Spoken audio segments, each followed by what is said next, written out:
Doctor Zafrullah চৌধুরীর সাথে আমার একদিনের একটা অভিজ্ঞতা দিয়ে শুরু করি। ওনার সাথে কিছু কাজ করছি, তখন আমি ওনার সাথে মাঝে মাঝে বসি। একদিন আমি নিচে অপেক্ষা করছি, উনি তখন এসে পৌঁছেননি গণস্বাস্থ্য নগর হাসপাতালের নিচে। উনি আসলেন, আমি উনি সহ লিফটে উঠবো। সেখানে লিফটে ওখানে একজন লোক দাঁড়িয়ে আছে। রিসেপশন থেকে বলা হলো যে এই ভদ্রলোক দীর্ঘক্ষণ অপেক্ষা করছেন জাফরুল্লাহ চৌধুরীর সাথে, উনি কথা বলতে চান। তো জাফরুল্লাহ চৌধুরী দাঁড়ালেন। ওই ভদ্রলোক গণস্বাস্থ্য হসপিটালে এসছেন, ওখানে ওনার কারো চিকিৎসা হচ্ছে, মানে হচ্ছে না, ইনফ্যাক্ট আগে হয়েছিল। উনি ওনার এলাকায় চলে গিয়েছেন, আবার এসছেন ওই রোগীকে রেখে। আমি সাক্ষী, আমার সামনে উনি জাফরুল্লাহকে বলছেন, স্যার আপনার তো 2টা কিডনি নষ্ট, আমার একটা কিডনি আপনাকে দিতে চাই, আপনি একটু পরীক্ষা করে দেখেন আপনার সাথে আমার কিডনি মিলে কিনা। আমি শুনছি পরীক্ষা করে দেখতে হয়, মিলতে হয়। খুবই গ্রামের সাধারণ একজন মানুষ। উনি এই হসপিটালে এসেছিলেন, ওনার কারো চিকিৎসা হয়েছিল, জাফরুল্লাহ চৌধুরীকে চিনেছিলেন, জেনেছিলেন। আমার না সেদিন, আমরা একটা কথা বলি না, ঈর্ষা হয়, হিংসা হয়। আমি এভাবে বলি না কখনো, কিন্তু যে সিচুয়েশনে আমরা ঈর্ষা হয়, হিংসা হয় কথাগুলো বলি, ঠিক সেরকম একটা সিচুয়েশন। কোনো আত্মীয় না, কিছু না, একেবারে অপরিচিত একজন মানুষ তাকে কিডনি দিয়ে দিতে চাইছেন, and he was serious about that. আমি অবাক হয়ে তাকিয়ে থাকলাম। আমি ডাক্তার জাফরুল্লাহকে বললাম, আমি তো একেবারে আপ্লুত এটা দেখে।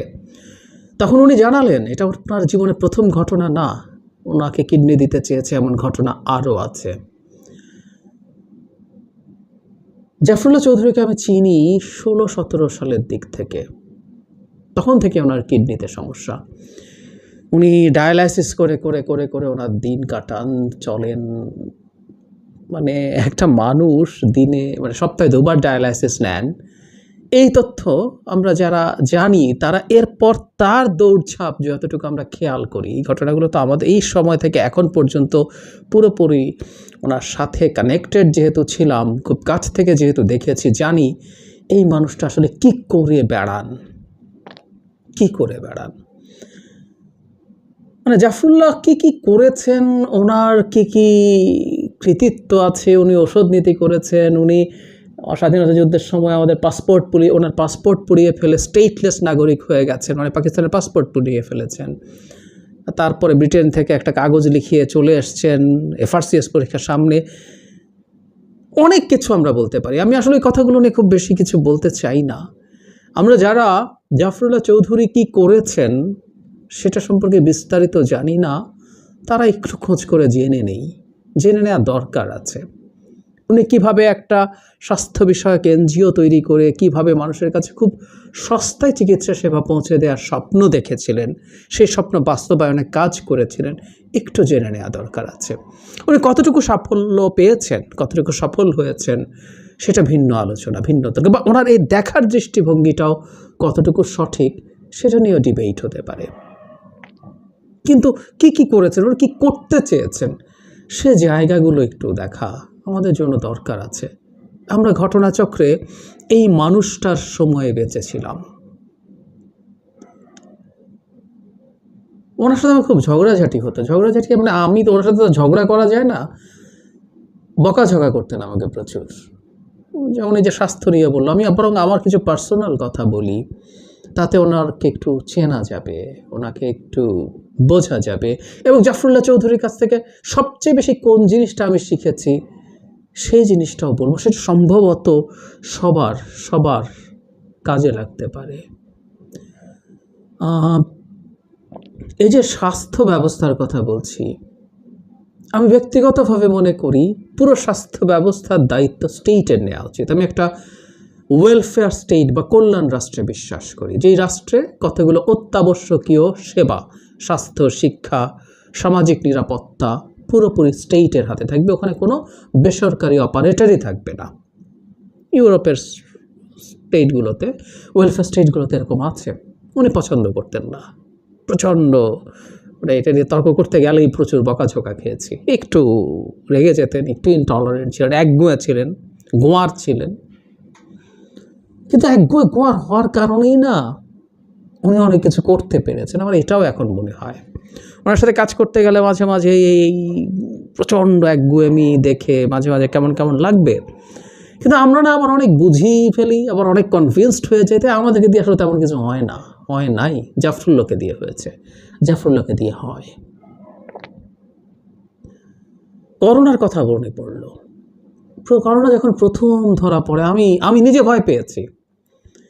আমার ক্রনিক অ্যাজমা আছে, সেই কারণে আমি একটা ভালনারেবল মানুষ হতে পারতাম যদি আমার করোনা হতো। মানে আমার হাসি পায় এখন, নিজের প্রতি করুণাও হয়। ডক্টর জাফরুল্লাহ করোনার মধ্যে বেরিয়ে নানান জায়গায় যাচ্ছেন, প্রোগ্রাম করছেন। উনি 2বার ডায়ালাইসিস নেন, এটাকে আমরা কিডনি পুরোটাই শেষ হয়ে গেছে, এটা এখন আর ওনার লোড নিতে পারছে না।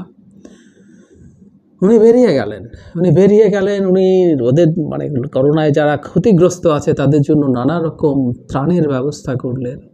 প্রোগ্রাম হচ্ছে তখন কিছু কিছু, উনি রাস্তায় নেমে কথা বলছেন।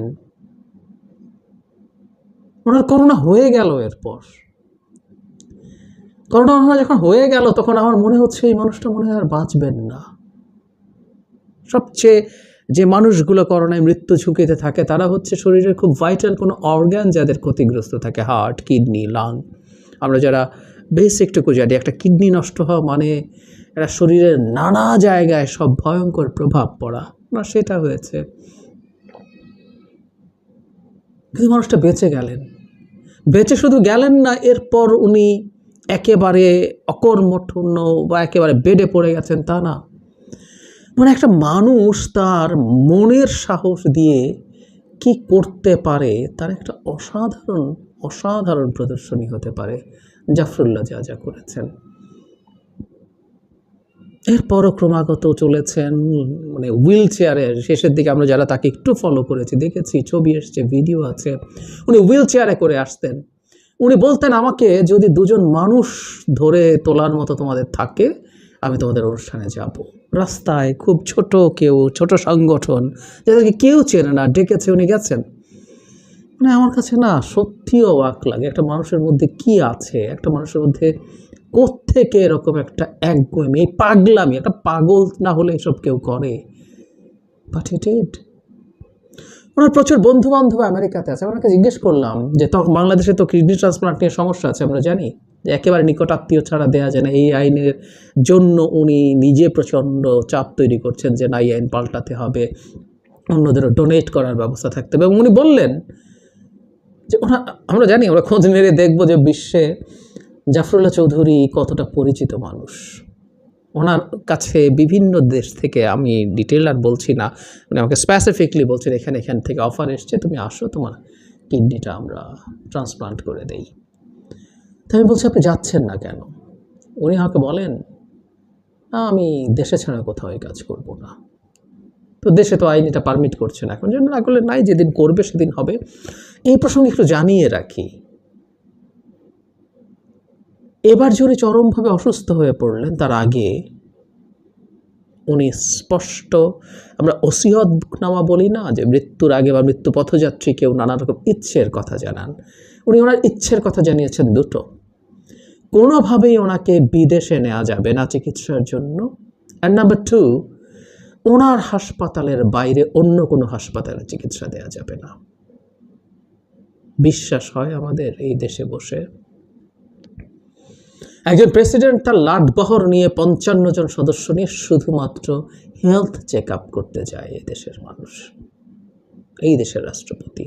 হেলথ চেক আপ, কোনো সিরিয়াস রোগের চিকিৎসাও না, জাস্ট চেক আপের জন্য। যার একজন জাফরুল্লাহ, তার হাসপাতালেই চিকিৎসা হতে হবে, মারা গেলে এখানেই যাবেন।